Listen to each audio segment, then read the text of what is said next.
उसके बाद मानना चाहिए। जितना भी बड़े गलती करें तो उसी के तो माँ बाप है, तो पहले उसको समझाना चाहिए। मैं आपसे ये पूछ रहा था, क्या आज तक आपके माता पिता ने आपको कभी भी समझाया ना हो, केवल मारा हो, पीटा हो, ऐसा कभी भी हुआ है? या फिर ऐसा ही हुआ कि उन्होंने एक छोटी लेके हाथ में और केवल मारते गए, एक बार भी ये नहीं समझाया हो कि ये मत करो, वो मत करो, इधर मत करो, उधर मत करो? क्या ऐसा हुआ है? और साथ ही भारत भी पहले यही करता है। तो जो भारत है, तो पाकिस्तान जब भारत पे कब्जा करने वाला है, तो भारत पहले उसको समझाएगा कि कब्जा मत करो, उसके बाद लड़ाई करेगा। उसी को देख के एक बार अटल बिहारी वाजपेयी ने भी लाहौर समिट जाके वहाँ पे वो किया था, लेकिन बाद में क्या हुआ? अंत में कारगिल वॉर हुआ था। तो हम क्या करें उसमें? हम बात में नहीं हटते, थोड़ी ना बैठ सकते ऐसे। हमको लड़ना तो पड़ेगा अपना, हमें अपना राज्य चाहिए। तो अगर ना समझे तो लड़ना चाहिए, अगर समझ जाए तो नहीं लड़ना चाहिए। पहले समझा। कोई भी बच्चे का नेचर ऐसा है कि उसके माँ बाप उसको एक बार सिखाए तो वो एक बार में समझ जाए। क्या आप कभी ऐसे समझे कि आपका माँ बाप ने एक बार कभी आपको बोला कि जो भी नहीं करना है, तो क्या आप दोबारा उस चीज को नहीं दोहराते हैं? ऐसा किसी भी बच्चे का नेचर नहीं होता, ये साइंस बोलता है। हाँ, तो माँ बाप को बार बार समझाना चाहिए ना बच्चे को, उसके बाद मानना चाहिए। बच्चा भी जल्दी नहीं सीखता है। जितने बार समझाएंगे माँ बाप, जितने बार समझाएंगे माँ बाप को भी पता है कि बच्चे को जब तक हाथ ना उठाए तब तक बच्चा नहीं सुधरेगा। आप जितना उसको लाड प्यार देंगे, जितना उसको समझाएंगे, वो उतना ही बिगड़ते जाएगा। तो जब तक हाथ का प्रयोग माँ बाप नहीं करेंगे तब तक कुछ नहीं हो सकता। अगर माँ बाप प्यार से भी समझाएंगे तो बच्चा समझ सकता है। एक बार नहीं तो कम से कम 3 बार तो समझ और सबसे जाएगा। पहले ये टॉपिक है, कांटे से कांटे को निकाला जा सकता है। तो इसमें आप माँ बाप और बच्चे को कहाँ से जोड़ रहे हैं? गुड, सही बोले। तो जो टॉपिक आप लोगों ने स्टार्ट किया, मैंने उसको कंटिन्यू। ये टॉपिक हमने स्टार्ट नहीं किया, ये टॉपिक आपने शुरू किया है। ठीक है, साकी आप बैठिए, देवना जी नंबर 2। किसी भी देश का बना हुआ है, सारे देश एक दूसरे से लड़ते रहते हैं, छोटी छोटी बातों पर किसने लड़ते हैं? छोटे से जमीन के लिए। अगर उसके लिए हर एक दूसरे को शांति से समझाया जाए तो क्या वो सुलझ नहीं जाएगा? अगर जैसे को तैसे करते ही नहीं तो इस देश में तो लड़ाई झगड़ा होता ही नहीं। जितना भ्रष्टाचार हो रहा है, सोचिए जैसे को तैसा करना। उस हिसाब से तो पाकिस्तान ने हमारे ऊपर अटैक कर दे रहा था, या इंडिया उनको वापस आंसर दे दिया कि वापस उनसे युद्ध नहीं किया। अब आखिर में पाकिस्तान को रुकना ही पड़ा, इसलिए इंडिया भी रुका हुआ है। अगर फिर अगर पाकिस्तान अटैक करता है तो इंडिया फिर से अटैक कर ही देगा। इसी वजह से नहीं काटा काटा ही निकाला। इस प्रकार पाकिस्तान पूरा भारत ही कब्जा लेगा अगर हम अच्छे पर चलेंगे। जैसे कुछ ऐसा नहीं करेंगे तो भारत को पूरा पाकिस्तान को पूरा भारत ही कब्जा लेगा। हर एक देश को दूसरे देश पर वारी करेगा और हर कोई अच्छे पर चलेगा। इसमें क्या मतलब?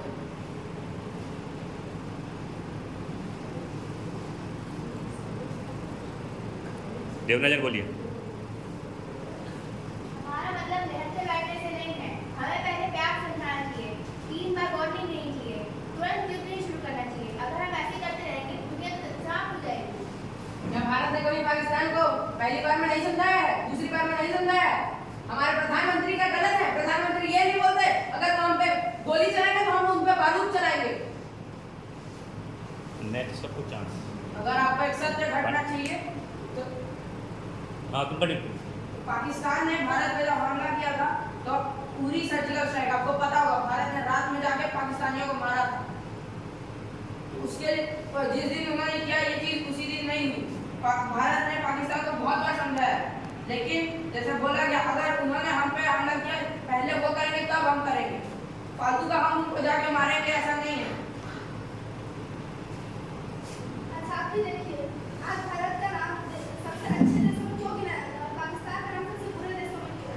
क्योंकि ये तो पूरी दुनिया जानती है कि पाकिस्तान कैसा और भारत कैसा। भारत कभी सामने से मुझे अटैक नहीं करता, सामने से पाकिस्तान ही करता है। और अगर कहीं जो अच्छा करता है उसका हमेशा नाम अच्छी चीजों में ही गिना जाता है, जो बुरा करता है उसका बुरी चीजों में।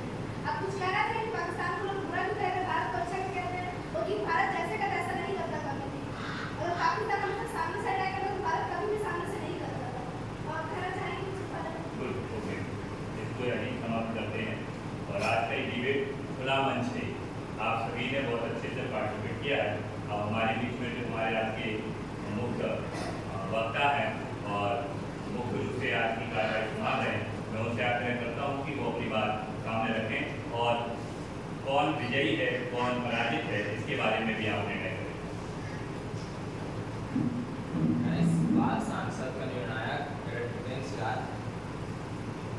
पक्ष के सदन को विजयी घोषित करता हूँ, क्योंकि जब तक हम किसी भी बात का बराबर जवाब नहीं देंगे, मुझे नहीं लगता कोई हमारे बात पूरी तरह समझेगा। हम उन्हें बात समझाने की कोशिश करें। जब तक उसे उस बात का एहसास नहीं होगा उसने क्या गलती की है, उसे ये समझ में नहीं आएगा उसने जो सजा मिली है। देखा, आप क्या उनके बुढ़ापे में आप भी कुछ ऐसे ही करेंगे जैसे को तैसा, जैसे कि आप बता रहे हैं आज के बारे में। हमारे बाबा हमें मारते हैं, हमें डांटते हैं, क्या आप उनके साथ भी ऐसे ही करेंगे? वो सब हमारे भले के लिए करते हैं, ना कि हमारे समाज। तो आपका तो कहना यही है कि जैसे को तैसा करना चाहिए। और किसी के साथ वो सब नहीं किया जा सकता ना। अगर पाकिस्तान भारत पे कब्जा करेगा तो भारत कौन से रूल से, कौन से संविधान से उसको रोकेगा पाकिस्तान को? क्या वो पाकिस्तान को जाकर बोलेगा कि हमारे रूल में ये है तो आप हमला कैसे कर सकते इसके लिए हैं? कॉन्स्टिट्यूशन बनाया गया है, इसके संविधान लिए बनाया गया है। इसके लिए भी कोई कॉन्स्टिट्यूशन नहीं बनाया गया है। कोई भी बच्चा अपने माँ बाप को आप एक ऐसा केस दे दीजिए कि कोई भी बच्चा अपने माँ बाप को जाकर मारता हो। कोई भी बच्चा कभी भी किसी लॉयर में, कभी भी किसी लॉ में, कभी भी किसी कोर्ट में जाके ये नहीं बोलता कि मेरे माँ बाप ने मुझे बचपन में मारा तो मैं भी बड़े होकर उनको मारूंगा। क्या किसी ने ऐसा बोला? आप मुझे एक नाम बता दीजिए।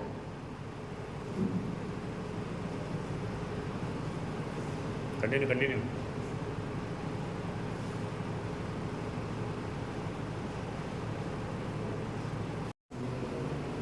स्टार्ट हो गया, सिट प्रॉपर्ली वो लोग।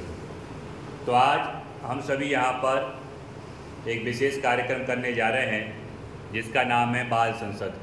इसके अंतर्गत कक्षा 8वीं का एक चैप्टर है जिसका नाम है कंटके नैव कंटकम, अर्थात जैसे के साथ तैसा व्यवहार, जो जैसा है उसके साथ वैसा ही व्यवहार, टिट फॉर टैट। ये विषय लेकर के हम आज यहाँ पर उपस्थित हैं और हमारे जो आज के निर्णायक हैं जो वाद विवाद का पूरा संचालन करेंगे, हमारे विद्यालय के कल्चरल कैप्टन भूपेन। तो सबसे पहले भूपेन का हम सभी स्वागत करते हैं और उनसे हम अनुमति लेते हैं कि आज के कार्यक्रम हम शुरू करें। तो सबसे पहले जो पक्ष है वो हमारे राइट में बैठे हुए हैं और विपक्ष यहाँ पर लेफ्ट में बैठे हुए हैं। तो कार्यक्रम का जो नियम कानून वो इस प्रकार हैं कि जो ग्रुप बोलते बोलते रुक जाएगा वो हार जाएगा। आपको अपने पॉइंट के साथ अपनी बात रखनी है कि हमें जैसे के साथ तैसा व्यवहार करना चाहिए और आप कहेंगे कि नहीं करना चाहिए। क्या क्या उसके रीज़न हैं, क्या क्या उसके पॉइंट हैं, वो सभी आप बोलेंगे। सबसे पहले हम पक्ष के लिए कहेंगे कि वो अपनी बात रखें। स्टार्ट। अगर कांटे को कांटे से नहीं निकाला गया तो वो कांटा और चुभता है, इसलिए हमें कांटे को निकाल फेंकना चाहिए। जो B.R. अम्बेडकर ने हमारा कॉन्स्टिट्यूशन लिखा, हमारे मिलिट्री सोल्जर्स, हमारे पुलिस के ऑफिसर्स, क्या वो सब मर्डरर्स को और टेररिस्ट को बढ़ावा देने के लिए है कि वो हमारे देश में आए और हमारे देश को मारे, हमारे देश को तबाह कर दे? हम ऐसा कदापि नहीं होने देंगे। अगर पाकिस्तान हम पे हमला करेगा, हम दोबारा उन पे हमला करेंगे। यस। सबसे पहले तो मैं अपने पक्ष के जो पार्टी उनको ये बताना, एक को बोल रहे हैं कि बर्बाद हो जाएगा, देश बर्बाद हो जाएगा। आप अगर एक को मार रहे हैं, दूसरा भी आपको मार रहे, तो एक तरह के भी लड़ते लड़ते पूरी दुनिया बर्बाद हो जाएगी।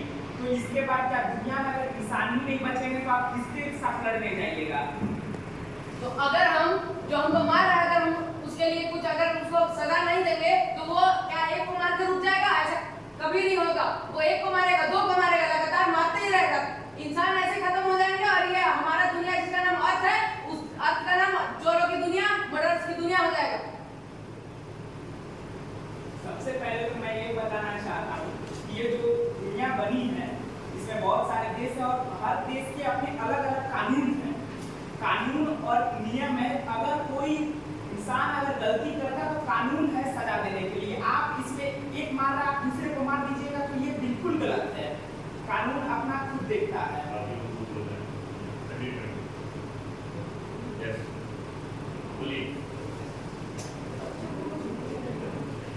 इसका मतलब ये कहना चाहते हैं हमें टिट फॉर टैट या जैसे को तैसे का उदाहरण रामायण और महाभारत में भी मिलता है।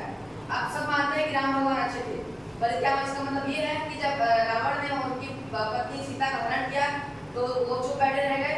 या फिर ये है कि जब कृष्ण जी ने कई बार कौरवों के पास अपना संदेशा भेजा, तब भी उन्होंने नहीं माना 5 गांव के लिए, तब हमारा महाभारत नहीं हुआ। हमारे पुराने जमाने के जो हमारे जो ग्रंथ हैं उनमें तक इसी चीज का एकदम साफ साफ उदाहरण मिलता है। इसके बारे में आप क्या कहना चाहेंगे? अगर इस बात में ये कहती हूँ कि उन्होंने बहुत प्रयास किया था शांति से हर एक बात को सुलझाने का। जैसे कि हम रामायण का उदाहरण देते हैं, उसमें देखिए राम भगवान ने बहुत बार रावण के पास दूध भेज के उदाहरण दिया कि वे इस विवाद को शांति से सुलझा सकते हैं, परंतु उन्होंने मारपीट का प्रयोग किया। रामायण या महाभारत आप किसी भी मिथ्यांचल में जाइए, कहीं भी मारपीट कोई भी करना नहीं चाहता था। महाभारत में भी कोई मारपीट नहीं करना चाहते। बहुत बार दूध भेजे गए जिन कौरवों को समझ में ही नहीं आ रहा था, उन्होंने उनकी गलती समझाना चाहते थे।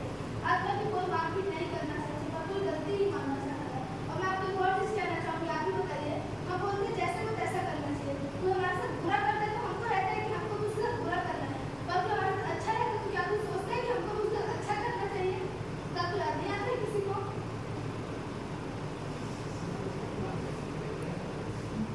जैसे को तैसा, ये कथन सत्य है, लेकिन लोग इसका गलत मतलब समझते हैं। अगर किसी ने हमारे साथ बुरा किया तो हम उसी वक्त उसके साथ बुरा करेंगे, ये नहीं। अब चाणक्य का उदाहरण लीजिए, उसे राजा ने अपने दरबार से निकाला था, उसने प्रण लिया कि मैं उसे बदला लूंगा, लेकिन उसने उसी वक्त उसे नहीं लड़ा।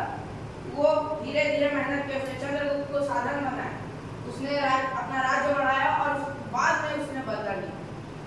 अब द्रौपदी का भी ले सकते हैं। द्रौपदी का जब कौरवों ने चीरहरण किया तो द्रौपदी ने भी उसका बदला लिया, लेकिन उसने उसी वक्त कौरवों के साथ नहीं किया। उसने धीरे धीरे पूरा प्लानिंग की, उसने पांडवों को उकसाया, भगाया, उनसे लड़वाया और आखिरी में कौरवों को पांडवों ने मारा। तो आप क्या बोलना चाहेंगे इसके ऊपर? ये पूरा बोलना गलत है, क्योंकि जो जितना हमारे साथ पैसा किया हमें उसके साथ पैसा करना चाहिए, लेकिन लोग गलत मतलब समझते हैं कि हमें उसके साथ उसी वक्त वही करना चाहिए, ये गलत है। मेरा कथन ये नहीं था, मेरा कथन ये था कि कोई हमारे साथ अच्छा करते तो क्या अच्छा करते हैं कभी उसके साथ। आप इसके ऊपर एक छोटे उदाहरण दे सकते हैं, किसी भी एक महान पुरुष का, किसी भी एक महान कवि का?